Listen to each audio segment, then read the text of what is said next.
మారిపోవే ఈ క్షణం స్వయం వరం ఇవాళ సంబరం ఈ క్షణం స్వయం వరం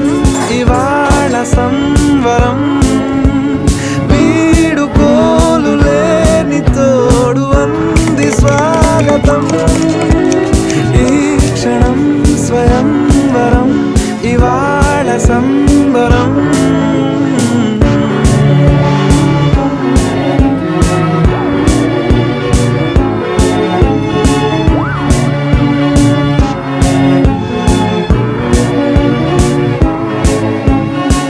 ఇవాళ నింగిలోని తార తళుక్కు మంది ఎదురుగారా వయస్సు తీరికుండదారా హాయ్ హాయ్ హాయ్ సొగస్సు పంచుతూ